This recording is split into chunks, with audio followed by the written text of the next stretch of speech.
আমার বিয়ের দিন আমার 10 বছরের দেবর খুব খুশি ছিল। আমি তাকে সবসময় আমার ছোট ভাই ভেবেছি, আর সেও আমাকে খুব ভাবিমা বলে ডাকত। স্বামীর মৃত্যুর কয়েকদিন পর আমি একা ঘুমাতে ভয় পেতাম, তাই আমি আমার দেবরকে সময় মতো আমার সাথে বিছানায় শোয়াতে শুরু করলাম। শীতের রাত ছিল, আর এক বিছানায় দেবরের সাথে ঘুমানো আমার কাছে খুব অদ্ভুত লাগছিল। দেবর আমার থেকে অনেক ছোট ছিল, সে 10 বছর বয়সেও 18 বছরের যুবক লাগছিল। স্বামীর মৃত্যুর পর আমি খুব কষ্টে দিন কাটাচ্ছিলাম, কিন্তু কতদিন এভাবে কাটাব? সেই রাতে ভাবলাম একবার দেবরকে পরীক্ষা করে দেখি। রাতের অর্ধেকটা বেজে গেলে দেবরকে নাড়া দিয়ে দেখলাম সে গভীর ঘুমে ছিল। কিন্তু সেখানে হাত দিতেই আমার চোখ বিস্ময়ে স্থির হয়ে গেল, কারণ তার 7 ইঞ্চি। 2 দিন আগেই আমার স্বামী এই দুনিয়া ছেড়ে চলে গেছে। আমার বাড়িতে আমার শ্বশুর শাশুড়ি বা ননদ কেউ ছিল না। আমার স্বামীর এই দুনিয়ায় তার ছোট ভাই ছাড়া আর কেউ ছিল না। রাহুলের বয়স মাত্র 10 বছর ছিল, সে আমার থেকে ছোট ছিল। জীবনে আমি তাকে কখনো ছোট ভাইয়ের বেশি কিছু ভাবিনি। আমার দেবর 10 বছরের ছিল, আমি তাকে সবসময় শিশুর মতোই ভেবেছি। যখন আমার বিয়ে হয়েছিল সে আমার বিয়ের দিন খুব খুশি ছিল, বলেছিল যে সে নতুন মা পেয়েছে। কিন্তু আমার মা আমাকে বারবার বোঝাতেন, বেটা, তোমার দেবর তোমার ছেলে নয়, এটাকে দূরত্বে রাখো। কিছুদিন পর সে বড় হয়ে যাবে, তখন তার ও তোমার মধ্যে পর্দা জরুরি হবে। তাই এখন থেকেই এটা অভ্যাস করো যে সে যেন তোমার ঘরে বিনা কারণে আসতে না পারে। আমি অনেকবার দেখেছি যে তোমার দেবর অকারণে তোমার ঘরে চলে আসে। বেটি, তোমার এমন করা উচিত নয়। তুমি একজন বিবাহিত মেয়ে, তোমাকে তোমার স্বামী ও পরিবারেরও খেয়াল রাখতে হবে গু। আমি আমার মায়ের কথা শুনে মনে হতো যে মা রাহুল সম্পর্কে খুব খারাপ ভাবেন, তাই আমি তার কথায় রাগ করতাম। কিন্তু আজ যখন আমি অসহায় হয়ে গেলাম, আমার স্বামী এই দুনিয়া ছেড়ে চলে গেছে, তখন আমার চোখ দিয়ে অশ্রু ঝরছিল। আমি ভাবতে পারিনি যে সে আমাকে তার 10 বছরের ভাইয়ের উপর রেখে চলে যাবে।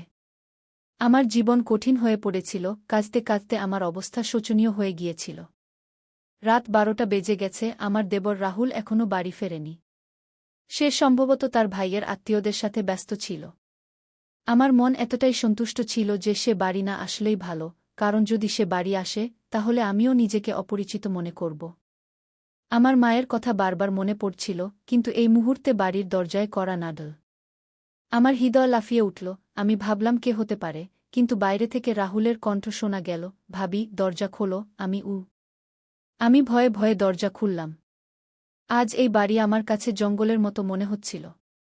রাহুল আমার কাছে একটা ছোট নেকড়ের মতো লাগছিল, জানি না কেন আমি তার সম্পর্কে এত খারাপ ভাবতে শুরু করলাম। ভাবি, আপনি খাবার খেয়েছেন? সে আমাকে নির্দোষভাবে জিজ্ঞেস করল, চোখ নিচু করে, হাতে একটি থলে ধরে। থলের মধ্যে রাহুলের ঘরে তার গয়না দেখে আমার রক্ত ফুটে উঠেছিল। আমি তো সেগুলো কোথাও লুকিয়ে রেখেছিলাম, বিভিন্ন তালায় বন্ধ করে। কিন্তু এসব কিছুর কিভাবে রাহুলের হাতে চলে এল? ব্যাপারটা খুবই অদ্ভুত লাগছিল। মনে মনে ভাবতে লাগলাম সকাল হতেই এ ব্যাপারে তাকে জিজ্ঞাসাবাদ করব। কিন্তু তখন আমার প্রচণ্ড ঘুম পাচ্ছিল। দরজা ভেতর থেকে বন্ধ করে ভালোভাবে তালা মেরে নিলাম, তারপর ঘুমানোর প্রস্তুতি নিতে লাগলাম। জানি না কেন আমার খুব ঘুম পাচ্ছিল, যদিও গত 2 দিনে আমার তেমন ঘুম হয়নি। কিন্তু আজ মনে হচ্ছিল রাহুলের আনা ভাত খেয়ে আমার চোখে গভীর ঘুম নেমে এসেছে। মনে ভাবলাম, ভাত খেয়ে কি আমার ঘুম পাচ্ছে? কিন্তু এতটুকু ভাববারও সুযোগ পেলাম না। যখন আমার চোখ খুলল তখন সকাল 10টা বাজে। আমি অবাক হচ্ছিলাম, আজ আমার এত ঘুম কিভাবে হলো? যদিও গত 2 দিনে আমার একদমই ঘুম হয়নি।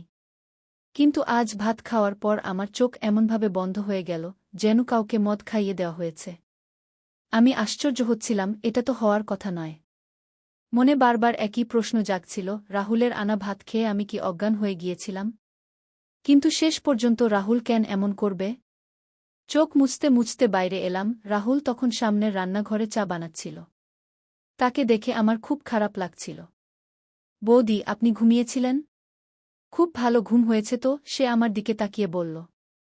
আমি নিষ্প্রভ স্বরে বললাম, হ্যাঁ, আজ আমার খুব ঘুম হয়েছে গিউ। তা হবে না কেন বৌদি? আমি আপনাকে ভাতের মধ্যে ঘুমের বড়ি মিশিয়ে দিয়েছিলাম। আমার বন্ধুকে বলেছিলাম আমার বৌদির ঘুম হয় না। সে আমাকে বলেছিল তুমি তার খাবারে ঘুমের বড়ি মিশিয়ে দিও, এতে সে শান্তিতে ঘুমিয়ে পড়বে গু।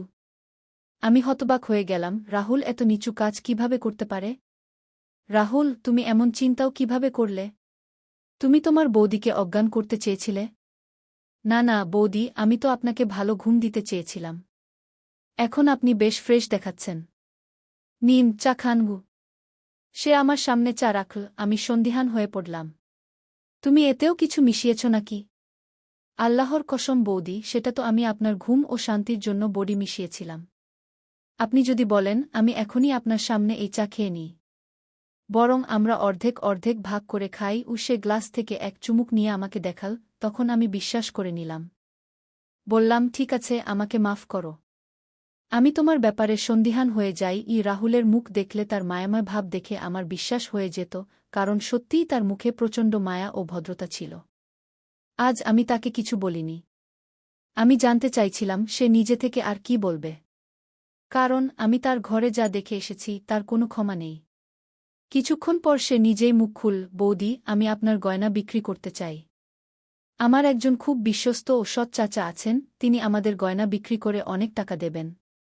আমরা সেই টাকা দিয়ে বাড়ি কিনে নেব। এই ভাড়া বাড়িতে আমরা আর কতদিন থাকব? বাড়িওয়ালা তো পরশু ভাড়া নিতে আসবে, আমাদের কাছে তো টাকা নেই। রাহুলের কথা শুনে আমি হতবাক হয়ে গেলাম। এতদূর তো আমি নিজেও ভাবিনি, সে কিভাবে ভাবল? ব্যাপারটা খুবই অদ্ভুত ছিল। বললাম, রাহুল, তোমার মাথায় এ চিন্তা এল কিভাবে যে আমরা নতুন বাড়ি করব? বৌদি, আমাকে তো আগামী দিনে বিয়েও করতে হবে। আমাদের সারা জীবন একসাথে থাকতে হবে, নতুন বাড়ি তো থাকা উচিত। ভাড়া বাড়িতে মানুষ শুধু অপমানিত ও লাঞ্ছিত হয়। রাহুলের কথা ঠিক ছিল, তাই আমি তাকে গয়নার ব্যাপারে কিছু বলিনি। কিন্তু আমার ভয় ছিল, সে গয়না বিক্রি করে যদি আমাদের টাকা না দেয়, তাহলে কি হবে? আমি একজন বিধবা মহিলা, আমার দেবর 10 বছরের বাচ্চা, এ অবস্থায় যে কেউ আমাদের সহজেই ঠকাতে পারে। ভাবলাম, এ ব্যাপারে কারো সাথে পরামর্শ করে নিই। আমি আমার মায়ের বাড়ির লোকদের বলব, তারা নিশ্চয়ই সাহায্য করবে। রাহুল তো ছোট বাচ্চা, কিন্তু এ ব্যাপারে আমি এখনও রেগেছিলাম যে সে আমার ঘর থেকে এত তালা ভেঙে গয়না কিভাবে বের করল। অথচ তালাগুলো ভাঙাও ছিল না। আর গয়নার ব্যাপারে আমি তো রাহুলকে বলিওনি। এখন আমার রাহুলের উপর রাগ হচ্ছিল, কিন্তু যখনই সে কিছু করত, তার মিষ্টি কথা ও বুদ্ধিমত্তা আমার রাগের আগুন ঠান্ডা করে দিত। আমি আমার মায়ের বাড়ির লোকদের বললাম, আমি এই গয়না বিক্রি করে বাড়ি কিনতে চাই। তারা আমাকে বলল, না, বাড়ি কেনার দরকার নেই। তুমি এখন বিধবা হয়ে গেছ, তোমাকে এখন আমাদের বাড়ি আসতে হবে। কিন্তু আমি তাদের বাড়ি যেতে পারতাম না। আমি জানতাম আমার ভাইরা তাদের স্ত্রীদের গোলাম। তারা তাদের বিধবা ভাবিকে কখনোই সাহায্য করবে না, সারা জীবন মানুষ তাদের উপর নির্ভর করে থাকতে পারে না।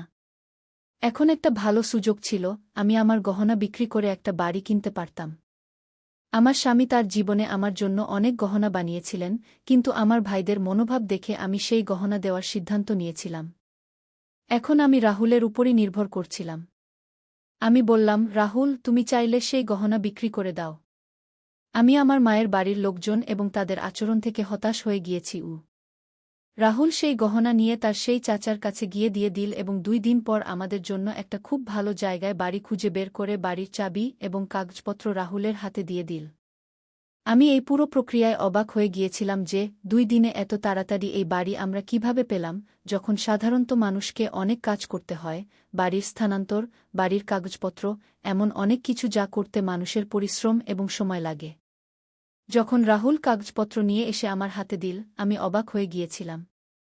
সে ছিল মাত্র 10 বছরের, কিন্তু তার চিন্তাভাবনা ছিল বড়দের মতো। তারপর সে একটা অদ্ভুত কথা বলল যে, ভাবি, আমরা পুরো বাড়ি পরিষ্কার করে নেব, তারপর তোমার সাথে একটা জরুরি কথা বলতে হবে। আজ রাহুলের চোখগুলো অদ্ভুত লাগছিল, তার দৃষ্টিতে একটা অস্থিরতা ছিল যা দেখে আমি বুঝতে পারছিলাম না সে আমাকে কি বলতে চায়। সেই সময় আমি ব্যস্ত ছিলাম, আমরা বাড়িতে সব জিনিসপত্র গুছিয়ে নিয়েছিলাম, এখন আমাদের চিন্তা ছিল আগামী দিনের খাবার ও রেশন কোথা থেকে আসবে। আমি তো জীবনে কখনো বাইরে গিয়ে চাকরি করিনি। তাহলে রাহুল কেন বলছিল যে তার আমার সাথে জরুরি কথা বলতে হবে? জানি না সে আমাকে কি বলতে চায়। আমার মনে অনেক প্রশ্ন ছিল, কিন্তু আমি তখন চুপ থাকতে চাইলাম। সন্ধ্যায় আমি সব জিনিস নিজ নিজ জায়গা রেখে দিয়েছিলাম। যাই হোক, আমাদের জিনিসপত্র কমই ছিল, বেশি সম্পদ বা ধনদৌলত ছিল না যা নিয়ে আমরা ঘুরতাম। সব কাজ শেষ করে আমি ভালো করে খাবার বানালাম। আমি রাহুলের জন্য অপেক্ষা করছিলাম, কারণ সে এই বাড়িরই অংশ ছিল এবং আমি চাইনি যে সে বাইরে গিয়ে নোংরা খাবার খাক। আমি তার জন্য খুব যত্ন করে খাবার বানিয়েছিলাম, ঠিক যেমন আমার স্বামীর পছন্দ অনুযায়ী আগে বানাতাম, সব রকম আদরত্ন এবং খেয়াল রাখতাম। অনেক খাবার বানানোর পর আমি টেবিলে রেখে দিলাম এবং রাহুলের আসার জন্য অপেক্ষা করতে লাগলাম। কিন্তু আজ সে বাড়ি আসেনি।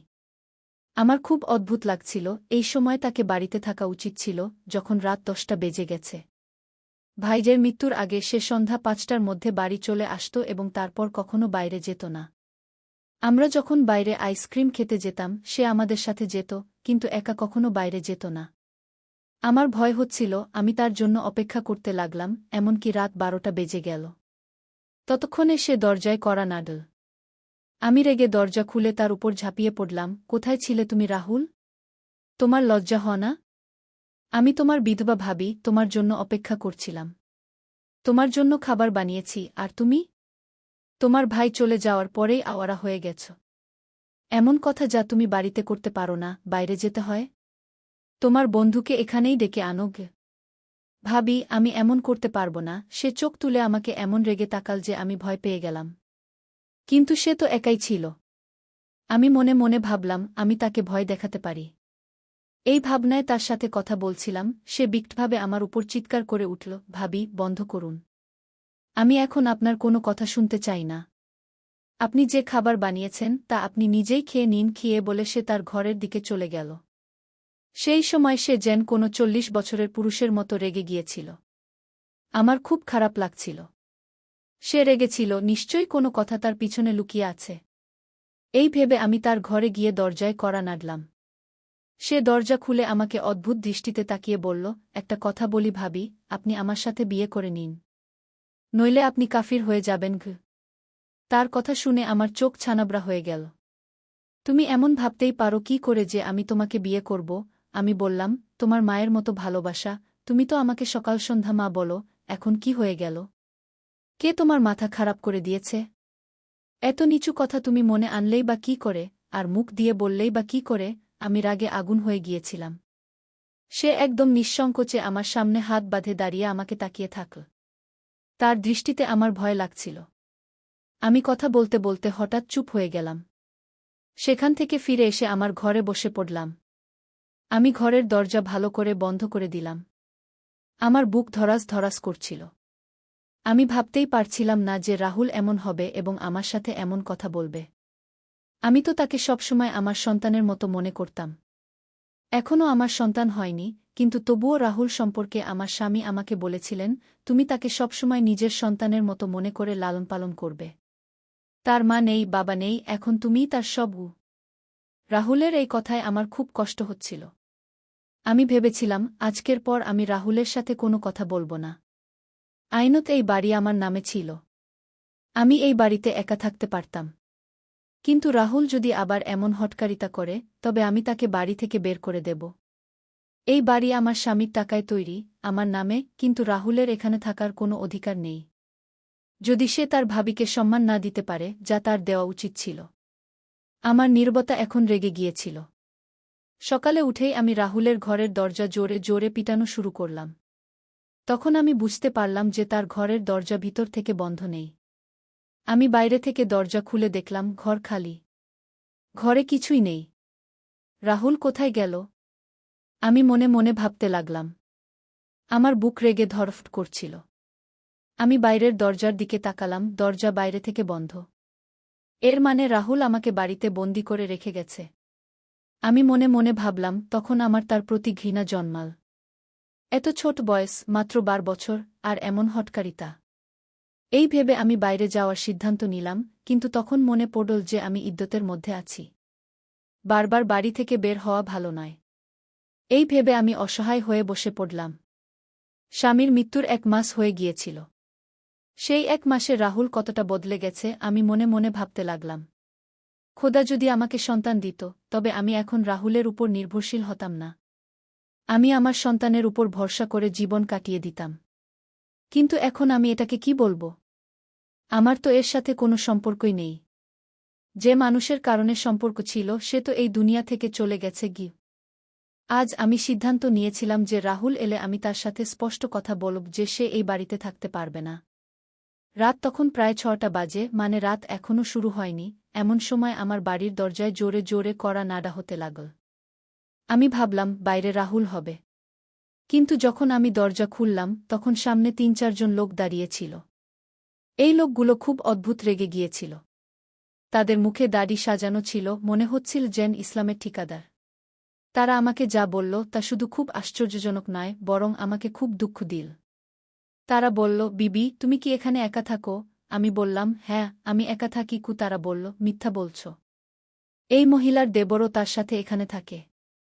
এখনও বাড়িতেই আছে। কি এই লোকগুলো এই মহল্লাকে কি মনে করে তা জানি না, আমরা এলাকাকে নোংরা করছি। আমি বলি, এদের এখান থেকে উচ্ছেদ করা উচিত। এদের এই এলাকায় থাকা ঠিক না। আমি বললাম, কেন ভাই সাহেব, আমরা কি করেছি? ওহে বিধবা, তুমি কি করেছ তা তুমি আমাদের জিজ্ঞাসা করছ? তুমি তোমার 12 বছরের দেবর সঙ্গে এই বাড়িতে একা থাকো।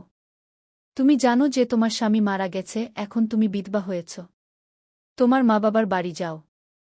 এখানে থাকতে হলে শালীনভাবে থাকো। এখানে আমাদেরও বোন মেয়েরা থাকে। এমন লোকদের আমরা এলাকায় সহ্য করতে পারি না। এই লোকদের উপর আমার প্রচণ্ড রাগ হচ্ছিল, কিন্তু আমি তাদের সঙ্গে ঝগড়া করতে চাইনি। আমি তাদের মুখের উপরই দরজা বন্ধ করে দিলাম। চোখ থেকে পানি ঝরতে লাগল। রাহুলের উপর আমার রাগ হচ্ছিল, এসব তারই করা।